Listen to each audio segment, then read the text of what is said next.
Saludos, buenos días, aquí estamos, es jueves y es la antesala del fin de semana. Sí, señor, punto crítico que tiene hoy varias vertientes. Hoy vamos a conversar con una comisión que nos visita. Ellos son miembros de la Coordinadora de Luchas Provincial de Ocoa. Hay la demanda por varias obras, parece inconclusa, otras por realizar.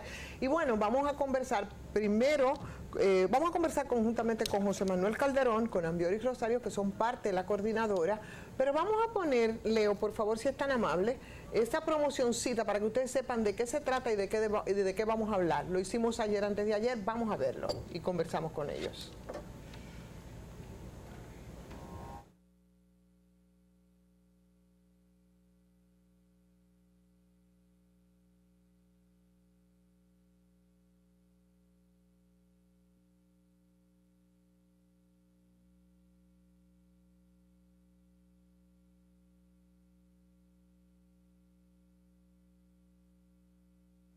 Bueno, mientras tenemos listo esto, vamos entonces a dar la bienvenida, por supuesto, a José Manuel Calderón. Buenos días, también a usted, Ambiorix. Buenos días para todo el pueblo dominicano que sigue este programa, prestigioso programa, Puntos Críticos, para ti, Ivonne. Sí. Para nosotros es un placer estar aquí, frente al país, representando la Coordinadora de Lucha Provincial de San José de Ocoa. ¿Qué tenemos para el domingo, José Manuel? Este domingo 14 a las 10 de la mañana, Ocoa tendrá una gran manifestación, una gran marcha caravana que va a caminar las calles de San José de Ocoa por diferentes medios o en diferentes medios, a pie, en motores, en caballos, en diferentes tipos de vehículos, demandando que se cumplan las promesas. Ese es el mensaje que nos une y el que nos da el motivo para la gran marcha.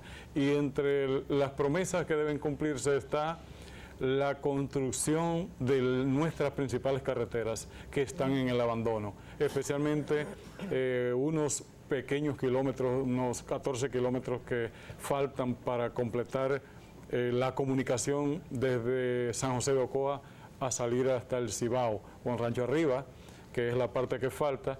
Igualmente la comunicación con el Distrito Municipal El Pinar y también tenemos otro Distrito Municipal, Naranjal, Parra, que está también en una promesa de diferentes gobiernos. No estamos diciendo que solamente de este, son décadas de indignación, de abandono de esta provincia y se ha manifestado en este momento Ocoa para que se le escucha. Igualmente la comunidad de El Limón, de Cazuela, Mahoma, La Horma, son muchísimas comunidades bastante productivas de las zonas. Claro. Lo que choca un poco es porque esas zonas en las que están en movimiento, en protesta, en demanda, pidiendo demandas a las autoridades, son las zonas más productivas de la provincia, las que más aportan productos agropecuarios a los mercados locales y nacionales e internacionales. Así es, ese abastecimiento necesario para el mercado local de esos pequeños, medianos productores. Vamos a ver la promoción ahora para que usted sepa qué va a pasar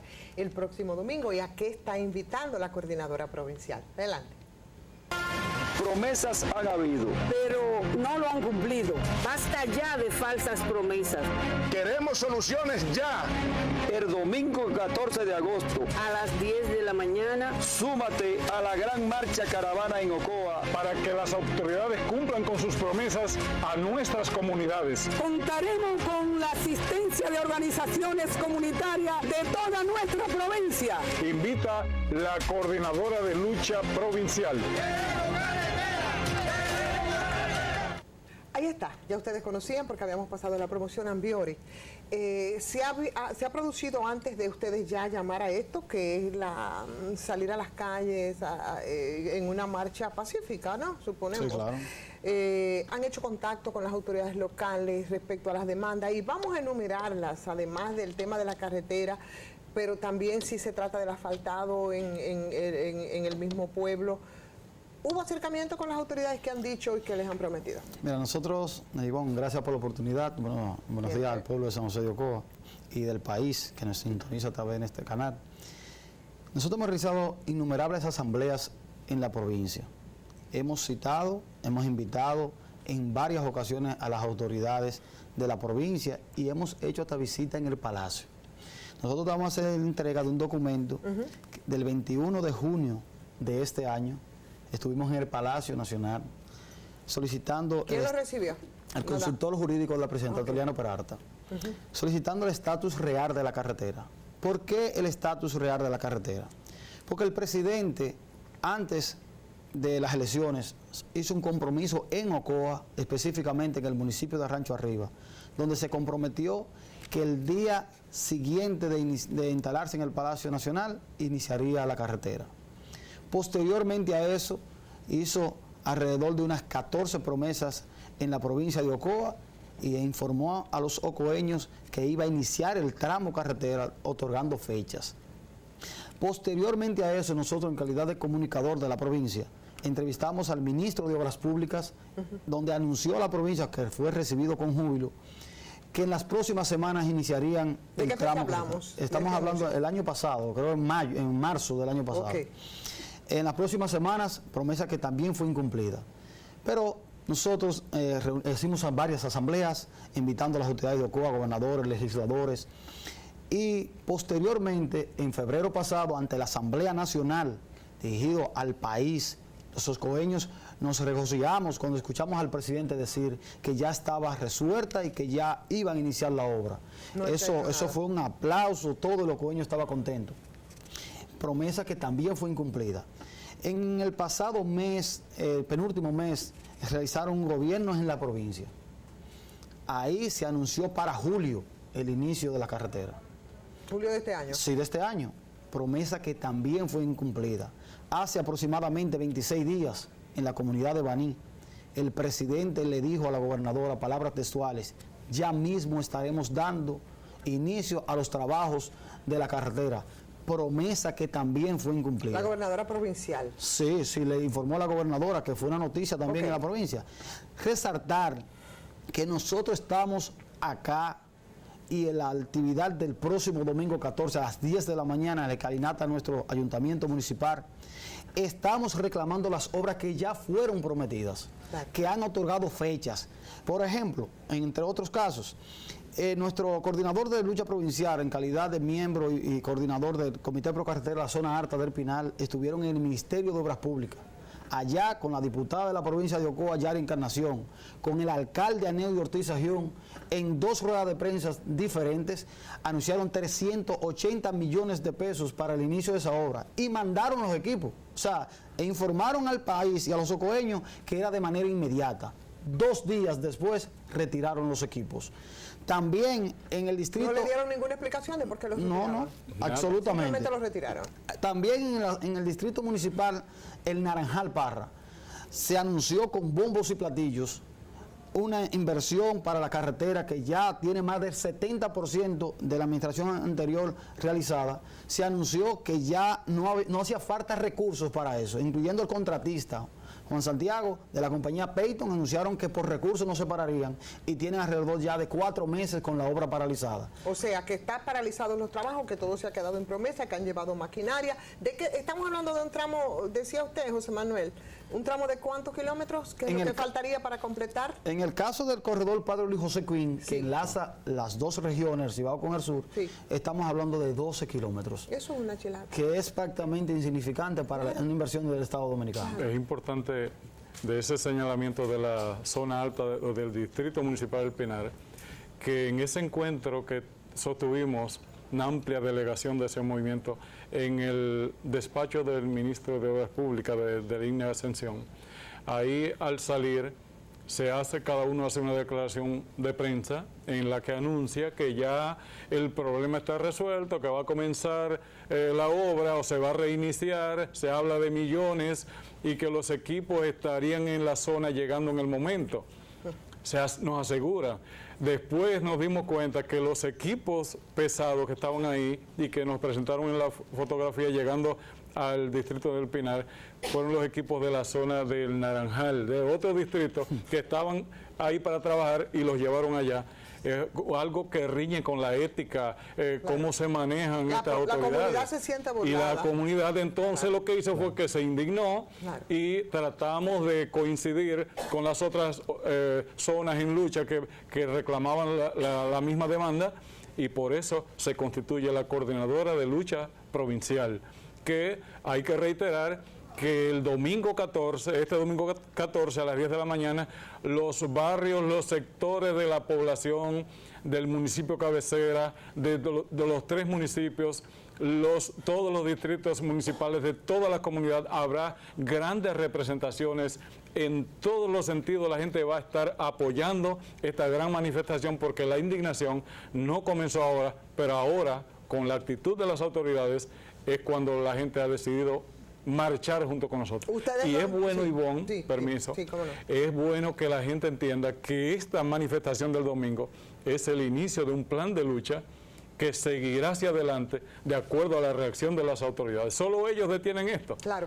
Esperamos nosotros que este sea solamente el inicio, que se escuche también ahora de manera contundente con la gente en las calles, de manera pacífica, con todo el derecho que les asiste. Bien decía usted, José Manuel, esa es una zona bastante productiva, son donde hay muchos pequeños y medianos productores que abastecen el mercado local en momentos de mucha dificultad. Yo creo que ese ruido es innecesario, y la verdad es que es muy poquito el tramo que están demandando para que concluyan esa obra.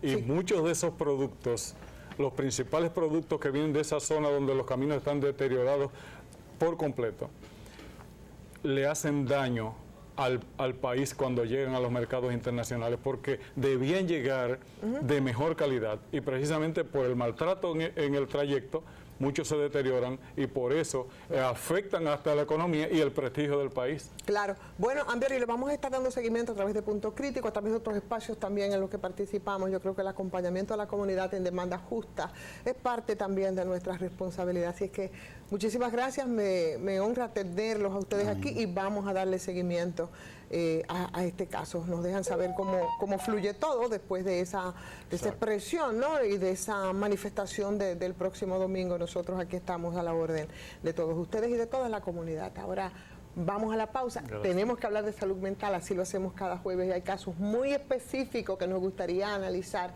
con nuestra psicóloga terapeuta Nilka Castro, que ya está aquí. Muchas gracias, buena suerte, y ojalá que ese sea nada más el inicio, y que por favor pongan atención a la comunidad con las pequeñas obras. Eso es importante, señores, y no hay mejor forma de usted decir que lo está haciendo bien atendiendo a la gente. A la pausa y venimos de una vez.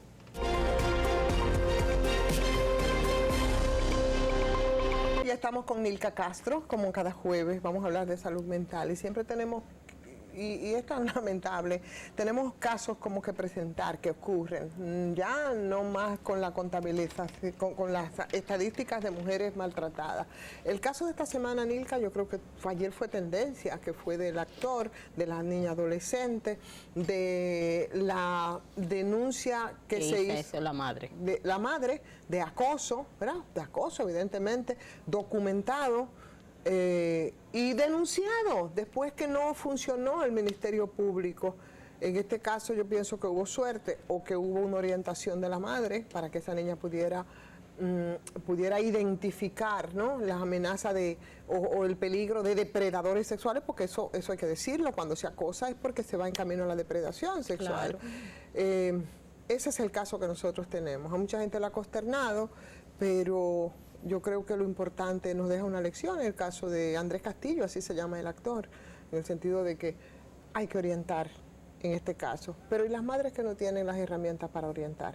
Pongo el caso sobre la mesa y me encantaría ver cuál es tu perspectiva sobre esto que pasó. Mira, el abuso sexual es más frecuente de lo que quisiéramos que fuera.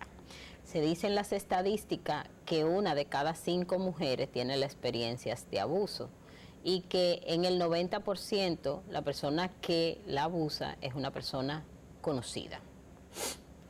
¿Entiende? Entonces, ¿qué es lo que pasa? Muchas veces, como bien dice, tanto la niña como el niño no saben cómo protegerse, aunque en el caso de los abusos las mujeres llevan la tendencia del 90% y los hombres solamente es de un 10%. O sea que es una situación que la vivencian muchísimo por mucho más las mujeres. Entonces, ¿qué es lo que pasa? Ya cuando un niño o una niña tiene 3 años, podemos empezar a hacer la prevención del abuso desde los 3 años. Pero muchas veces pensamos que como a un niño de 3 años vamos a hablar de algo, porque todo lo vemos desde el aspecto sexual. Y no necesariamente el niño entienda lo que es la sexualidad, pero el niño sí entiende lo que es cuidado y si es protección. Entonces, por ejemplo, a un niño, a una niña de 3 años, yo le empiezo a decir que hay unas partes que son privadas y que las partes que son privadas y que son íntimas de su cuerpo, esas partes solamente la puede tocar él o ella. Y aquí hay un elemento muy importante y es el manejo que se le da al cuerpo del niño o de la niña, ya sea tanto en el baño, o sea, cuando a un niño o una niña ya a los 3 años, un niño o una niña hay que empezar a dejarlo que se bañe solo. Y usted le da la pauta primero, usted le enseña a bañarse, usted le dice, mira, se coge, y un niño no se bañará tan bien como lo baña un adulto, pero se baña. Y usted le está enseñando que el cuerpo es algo privado. Al niño o la niña no debe de bañarlo cada vez una persona diferente, debe de ser la misma persona quien lo baña. Entonces, ya eso también le va dando cuenta de que el cuerpo es privado. La exposición del cuerpo. Por ejemplo, muchas veces en un país que es tan caluroso como el nuestro, como es un niño, como una niña, lo dejamos medio desnudo, semidesnudo, y todo eso le va enseñando al niño.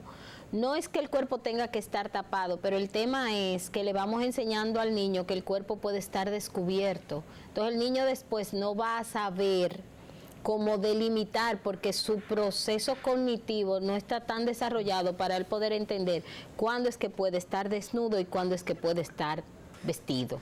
Entonces, si yo quiero que el niño lo entienda, tengo que hacer una pauta del tenerlo vestido. Muy bien. ¿Entiende? Entonces, lo visto, y eso también le enseña a cubrir sus partes íntimas. Entonces, yo le puedo explicar a un niño o una niña que las partes íntimas, por ejemplo, la pueden, en un momento en que él está enfermo o ella está enfermo, el médico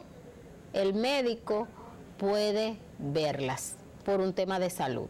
O que mamá, y también a veces si papá también se involucra en las tareas, que mamá y papá pueden, o quien le cuide, verle en un momento que le tenga que ayudar a bañar o en un momento en que esté enfermo.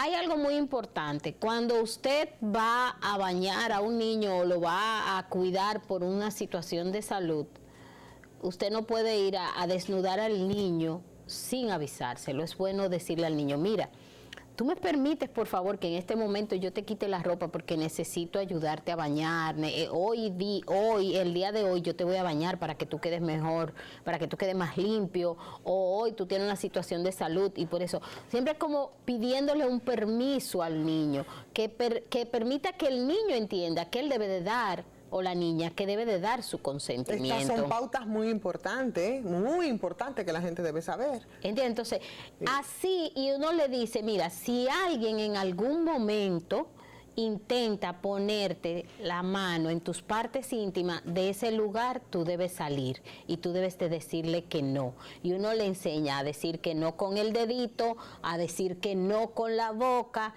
y a informar. Entonces tú tienes que venir y decir quién te ha intentado poner la mano. Y eso hace que se pueda frenar la conducta de abuso. Entonces, con las y los adolescentes, que pasa mucho más en las adolescentes, que pasa por la seducción, y que hay un discurso que tiene el agresor, el acosador sexual, que es que le hace ver como que tú quieres, porque O te conviene. Ajá, o te conviene, pero también le hace ver como que si tú eres simpática, por decir algo, te dice, pero es que tú te reíste conmigo, como es que tú fuiste muy agradable, que tú me estabas dando una pauta, como Creándole que tú querías de culpa. un sentimiento como de culpa, como de que ella participó, De consentimiento. como que ella dio algún consentimiento. Entonces el consentimiento es algo que se da claramente. Yo puedo sonreír con un hombre, puedo ser agradable con un hombre, y eso no quiere decir que yo quiera que ese hombre tenga una relación sexual o coital conmigo. Claro. Pero también usted puede en un momento consentir una parte de una relación sexual o coital, y en un momento usted puede consentir, por ejemplo, juegos sexuales, pero, por ejemplo, usted no quiere llegar a una penetración o al coito. Entonces, si en un momento la persona dice no quiero, ya, eso debe de bastar para parar. Entonces, bueno, porque lo otro es violación. Ya lo otro es una violación. Entonces, ¿qué es lo que pasa? Que no tenemos estos parámetros claros. Y sucede que entonces muchas veces después que pasan los hechos, lo que los agresores le dicen a las chicas es, pero pero tú querías, porque tú estabas sonriendo conmigo, tú permitiste que yo me acercara, pero muchas veces esta chica no sabe decir que no. Muchas veces pasa que también, porque hay que ver, ella se ve en un espacio donde está vulnerable porque está sola y no sabe lo que esta persona puede hacer, y ella también mide niveles de riesgo. Y midiendo sus niveles de riesgo dice, si yo me opongo puede ser que el riesgo sea mayor. Claro. Y eso la conlleva a que no haga mayor oposición. Claro. Entonces todo esto se ve como una manera de que ella está consintiendo. Entonces, el punto es darle las herramientas desde los tutores, los padres, para que usted pueda identificar el peligro. Y yéndonos al punto muy específico que nos ocupa ahora, que se da en los ámbitos profesionales de diferentes áreas, pero hay unas que son como más vulnerables, por ejemplo, a través de los medios, de la televisión, a través del deporte, ahora con el tema del cine, de los muchachos y muchachas que se interesan por el tema de la actuación, en tanto nosotros, bueno, vamos desarrollándonos en la industria del cine. Eso se da mucho por la relación de poder que se supone el otro y de experiencia a niños que le dicen, bueno, les invitan que fue el caso, que es lo que ocurrió y fue lo que mostró Alicia Ortega el pasado lunes en ese reportaje, con esta madre que se auxilió de ella después de haber ido a las instancias judiciales y una niña de 14 años con este adulto que ya es más experimentado en el tema actoral. Entonces por teléfono trata de seducirla, invitarla tarde de la noche, y no le digas a tus padres, porque esta es una oportunidad para que tú puedas descollar, para que puedas tener participación en esto que tú quieres hacer, que es ser actriz y demás. Y en ese proceso es a partir de ahí que entramos en el análisis, porque la actuación de la niña fue correcta, porque inmediatamente pudo activar las alertas, acercarse a su madre, decir lo que estaba pasando, mostrar incluso los registros de la comunicación a través del teléfono y demás, que no es lo que ocurre con todos los muchachos y las muchachas. Y esto es muy importante. Este caso habla muy bien de la relación que tienen esa madre y esa hija, porque ¿qué pasa? Que muchas veces las alarmas no llegan porque el vínculo no tiene cercanía. Ajá. Porque una hija que no tiene una cercanía en un momento que está pasando por una situación, muy probablemente no se va a acercar, porque no va a tener el canal. Y lamentablemente pasa también, más frecuente de lo que quisiéramos, sobre todo cuando tanto pasa con los jóvenes pasa con las adolescentes y pasa con las niñas y con los niños, que cuando dan la voz de alarma en la familia muchas veces no le presta la debida atención. O lo hacen con el hecho consumado. Sí, quizás. Pero muchas veces dan con el hecho consumado y la familia no le hace caso. Así es. No le hace caso. Muchos casos la familia lo que dice, tú estás mintiendo, tú estás fantaseando, tú estás hablando mentira, y eso conlleva a que el niño o la niña no insista porque no tiene la fuerza para oponerse a su familia, porque la familia lo que hace es que le cubre la voz, lo revictimiza. Exacto. Y yo le quiero decir a las familias, ¿para qué usted cree que un niño, una niña va a inventar que le están tocando, que alguien le abusó? ¿Qué ganaría con eso? Pregúntese usted, ¿qué ganaría un niño con eso? ¿Qué sabe un niño del impacto que eso tiene? Eso lo puede saber un adulto, una adulta, pero el niño o la niña no sabe de eso. Claro. Entonces, tenemos que ser mucho más empáticos, creer mucho más. Yo entiendo que muchas veces esto pasa, y es como la explicación que yo me doy porque no lo logro entender. Yo digo es que a veces es como cuando usted tiene un carbón que está encendido en llama, que usted, si usted lo toca, usted se quema. Y como usted no sabe tomar eso, que usted se está quemando, usted lo que hace es que lo suelta. Y su manera de soltarlo es decirle al niño, no. Eso que tú estás inventando. Entonces, lo que usted, si usted hay un carbón que lo está quemando, que hay una situación que usted no, entonces busque ayuda, llame a algún servicio, busque algún servicio que le pueda orientar de cómo usted manejar esa situación. En este caso se puede dar también esa situación de encandilamiento frente a personas, a figuras conocidas, que como la que involucra el caso que nos ocupa ahora, como referencia, claro, para ver el problema ya más ampliamente. A veces no es una figura pública, es una persona que sí, que me puede ayudar, con la que yo... O sea, diferente, que es como cuando, por ejemplo, se prostituyen con gente que por el poder económico, ¿no? En este caso es el poder quizás de influencia para ella poder descollar. Y eso no es nuevo, ¿eh? Aquí eso se da mucho en la televisión, aquí eso se da. Sí, eso se da. O sea, hasta en los trabajos convencionales. Pero sobre todo en ese tipo de trabajo. Medios mucho más. Yo lo puedo decir porque yo me incorporé, por ejemplo, a la radio de los 17 años y después al modelaje y digo, por favor, eso es terrible. Entonces eso se da todos los días y las 1001 niñas acosadas.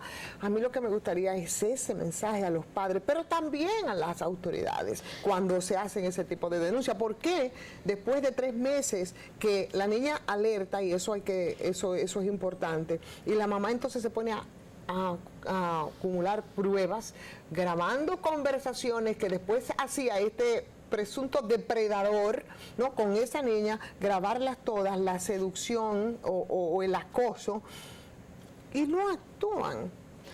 Bueno, lamentablemente no importantizamos, y esta es una de las cosas que tenemos que hacer. Nos falta personal calificado en estos temas, que pueda verdaderamente importantizar y que tenga también una mirada humana de esta temática, una mirada humana, porque esto es una situación que puede afectar.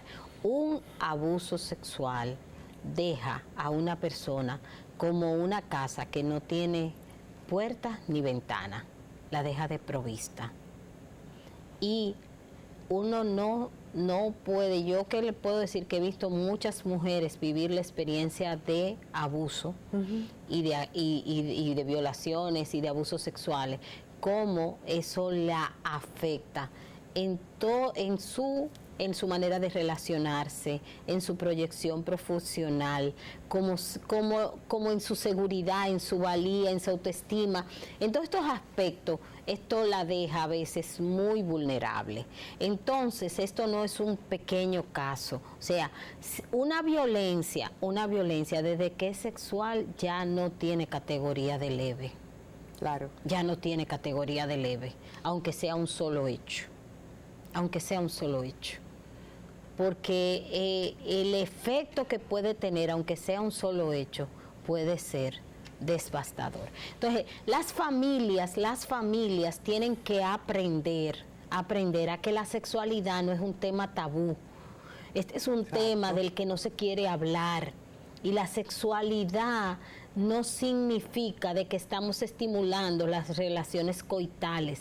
Estamos hablando de que nuestros niños, niñas, adolescentes, jóvenes tengan información para saber cuidarse, para poder verdaderamente tomar decisiones mucho más conscientes, para que puedan detectar cuando están pasando por una situación que es abusiva. El otro tema es, como es una chica de 14 años, a los 14 años sabemos, entre los 11, 12, 13, 14, la niña está en la pubertad, en todo ese desarrollo de lo que son sus órganos sexuales, de toda su experiencia. Y la niña en ese momento, y el niño en ese momento quieren gustar. Y por eso muchos de las vivencias sexuales pasan en esta etapa, porque hay mucha gente que dice, no es que estaba coqueteando. No, una niña no le está coqueteando a usted para seducirlo. Una niña está en una experiencia de que necesita reafirmarse, y ese descubrimiento que está haciendo de ella. Entonces y las adultas que sabemos en qué proceso va, tenemos que cuidar ese proceso. Así es. Tenemos que cuidar ese proceso y entender que decirle linda, que decirle es una manera de reafirmarla, pero que no tenemos que hacer como la flor que la vamos a cortar o que la vamos a estrujar. Que nosotros vamos verdaderamente a cuidar su desarrollo para que ella llegue a una etapa donde ella pueda elegir, decidir libremente el que ella quiera hacer. Sobre todo si no somos pares, y esto es muy importante. El abuso siempre se da con personas que tienen la categoría de abuso y de violación, todos los abusos sexuales se enmarcan en una categoría con una diferencia de edad de 5 años. Cuando son con personas menores. ¿Por qué? Porque a los 5 años hay un proceso cognitivo diferente, entonces ya esa diferenciación permite que yo pueda ver mis acciones de manera diferente a la persona menor, entonces a la persona que es menor de edad. Estoy diciendo. Entonces, cuando estamos viendo esto, es importante porque muchas veces nosotros decimos, no, pero es que ese chico es joven, pero a veces ese chico ya es un adulto, ya ha tenido una serie de experiencias, ya tiene una serie de vivencias, aunque sea un adulto joven, claro, que todavía esa chica no tiene. Y en el tema de ser artista. Los artistas en la etapa de la adolescencia significa la ensoñación del adolescente, porque el adolescente y la adolescente se enamoran de esas figuras que son idealizadas. Entonces hace una idealización de las figuras. Entonces el ser figura le pone en este elemento, en este caso, por ejemplo, le pone un agravante. Porque el hecho de ella ser una adolescente y él ser una figura es un agravante. Porque es que las adolescentes y los adolescentes idealizan las figuras. Entonces, esa conciencia que tiene esa figura para abusar de esa relación de poder, eso es lo grave. Entonces, ahí está el peligro. Ahí está el peligro. Entonces, por eso vemos de quiénes se enamoran los y las adolescentes. De esa maestra que idealizan o de ese profesor que idealizan, de esa persona, de ese artista, ¿entiendes? De artistas se enamoran de personas que la ven como muy, que la admiran mucho, que tienen un gran sentido de admiración por ella. Pero ¿usted cree que verdaderamente ese adolescente o esa adolescente está enamorado? No, no está enamorado. Eso no se llama amor. Eso es una ilusión. Eso es algo ilusorio que le hace creer que está enamorado. Ahora, ¿qué es lo que tenemos que hacer? Quienes estamos alrededor de nuestros adolescentes, y de nuestras adolescentes, tenemos que mirar esas situaciones y poder orientarle y poder, sí, ok, si es un artista, uno le compra, uno lo lleva a ver la película, uno le compra, uno lo cuida, pero entendiendo que eso no es el amor de una relación. Ahora, una parte que es la que más me preocupa en este caso, porque que es muy particular y yo creo que tiene que dejarnos alguna enseñanza y sobre todo dejarles alguna enseñanza a los padres. Pero tampoco podemos perder la perspectiva de cuál es la situación real de nuestros padres, a veces también adolescentes o que no tienen esa conciencia o que no tienen esa herramienta para poder orientar a esos muchachos cuando son sacados y son depredados o son seducidos o son acosados. O sea, cuando son en esos espacios que son aún más peligrosos, en los que ellos quieren intervenir, porque también ellos quieren ser artistas, ¿cómo usted puede identificar en este caso cuándo tienen que activarse las alertas para los que tienen más conciencia, pero y los que no la tienen? ¿Cómo los orientamos? ¿No? Ya me decías algo interesante que viene desde que la niña tiene o el niño 3 años, desde que está pequeñito, pero ya cuando está en ese proceso, porque es admirable, es una referencia importante este caso de esa niña de 14 años que sí pudo darse cuenta. Y inmediatamente se estableció la comunicación, pero además de esa comunicación, también ella tenía conciencia de que estaba en una situación de probable peligro, ¿no? Entonces, eso. Para nuestros cuando uno empieza a trabajar el tema de la prevención del abuso, por ejemplo, yo decía esos tips que di ahorita que eran para niños pequeñitos, sí, pero a medida que va creciendo, uno tiene que ir creciendo el abanico, claro. Uno tiene que ir dando las informaciones. Por ejemplo, el tema, si una persona es mayor que tú y te está enamorando, eso ya es un abuso. Hacerle saber que pueda nombrar. En este caso no le estaba enamorando, le estaba diciendo que te puedo ayudar, que venga a mi apartamento, entonces, para que tú participes en una obra, en una película, y eso va a ser bueno, y eso va a trascender porque yo tengo los contactos o yo tengo la experiencia. El tema también de ponerles escenario. Uno tiene que ponerle a los jóvenes escenario. ¿Qué es esa persona que ustedes ven en pantalla? Ese es escenario para que la persona vea. Y miren, para los escenarios, ustedes saben que sirve mucho para los escenarios, el cine, sirve mucho las series. Las series, cuando usted se sienta a ver una serie con su hijo y su hija, y usted le dice, ¿y de eso qué pasó? ¿Qué tú piensas? Tú me puedes hablar de eso, y usted puede aprovechar ese pie de amigo para hablar con sus hijos de cómo reaccionar ante situaciones. También usted poderle decir que usted mantener siempre ese canal de comunicación. Yo le digo muy a menudo a los padres y a las madres que muchas veces ustedes quieren decirle a los hijos lo que han de hacer. Y lo que más ustedes deben de hacer es preguntarle a los hijos, porque ustedes lo que tienen más que saber por dónde ellos están transitando, qué es lo que ellos piensan. Y no escandalizarse de lo que ellos piensan, sino oír lo que ellos piensan y sobre esa mirada de lo que ellos piensan, usted ponerle alguna otra pregunta que a ellos lo hagan mover, que a ellos le hagan pensar de manera distinta y usted se monta sobre eso. Pero más que usted ir a dar discursos, que los adolescentes se cansan de los discursos y reprimenda, usted lo que tiene que hacer es poder escuchar. El otro tema es que tenemos que entender que un adolescente no es alguien que tiene que seguirnos al pie de la letra y que tiene que ser igual que nosotros, que tenemos que entender que puede ser diverso, que puede pensar diferente y además que ellos tienen unos talentos, que ellos tienen unas capacidades, que no es cierto que todos no las sabemos nosotros, los adultos y las adultas. ¿Entienden? Entonces, poder generar esos diálogos y no tanto ir como en lo punitivo, sino desde esa creación de ir como socializando lo que voy sintiendo, meter ese mundo de las emociones ahí, de lo que vamos sintiendo, lo que vamos pensando, irlo validando y a través de ahí ir creando. Pero yo le voy a decir una cosa que es más grave. Y esta fue una experiencia, voy a contar brevemente, una experiencia que tuve hace ya tal vez como 5 años. Hubo un día que me llama una persona a mi celular y me dice, usted es fulana, mire, yo la vi en un programa y estaba escuchando unas indicaciones que usted estaba dando sobre el tema del abuso sexual y yo le quiero comentar algo que a mí me pasó. Yo tengo 28 años, me dijo el joven, me dijo, yo empecé cerca en el edificio que yo vivía había una chica y a mí me gustaba, pero esa chica tenía 16 años. Yo empecé a salir con ella, tuve un noviazgo con ella, tenía una relación con ella, a escondida, todo esto, ¿verdad?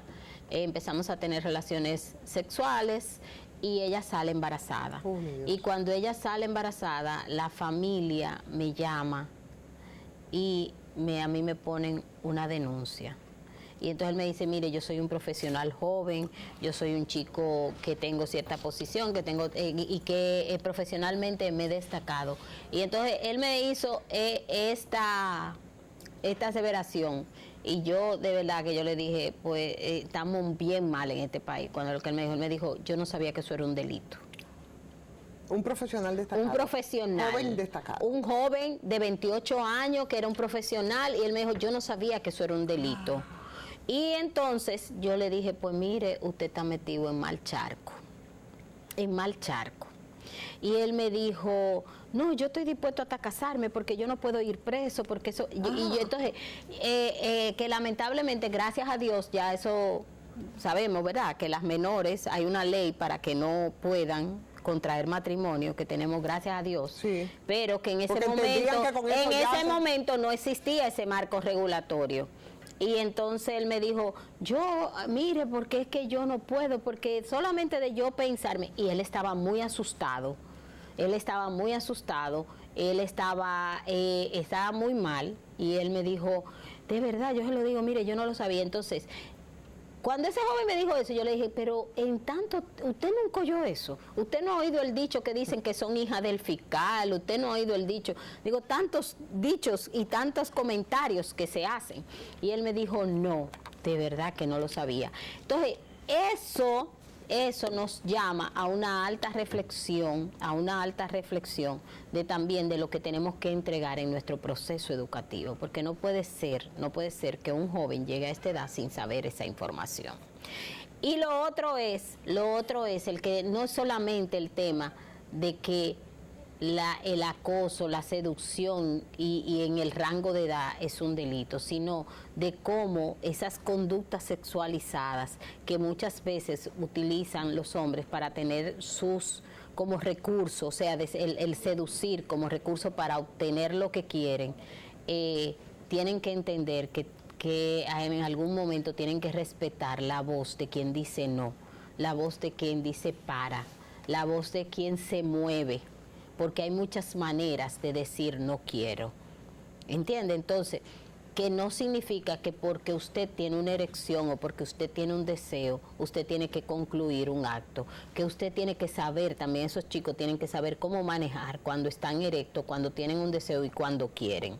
Eso me encantó, saber decir cómo y cuándo decir no quiero. Yo creo que con esa nosotros nos vamos a ir en el día de hoy. Ha sido una muy buena conversación y orientación, sobre todo, Nilka, sobre la que tenemos que volver, porque son cada vez más los casos, y yo creo que tenemos que desde los medios de comunicación seguir orientando, sobre todo a la familia, no responsabilizándola como algunos hacen por descuido, no, sino dándole esas herramientas, porque se dice siempre la familia, porque entonces no son no, yo creo que eso no es la dirección correcta. En nuestro país pasan muchos casos por ignorancia. Así es, entonces pasan muchos casos por no tener los recursos para poder manejarlos. Entonces, orientar, de verdad, yo creo que es una responsabilidad nuestra, orientar y dar herramientas para que estos casos no sigan pasando. Volvemos sobre él. Como siempre, te agradecemos, Nilka, esta conversación de cada jueves, y ustedes saben que pueden comunicarse con Nilka a su terapia privada. Así que muchísimas gracias a ti y a todos ustedes. Mañana es Punto Crítico de nuevo y nos reencontramos. Pasen buen día.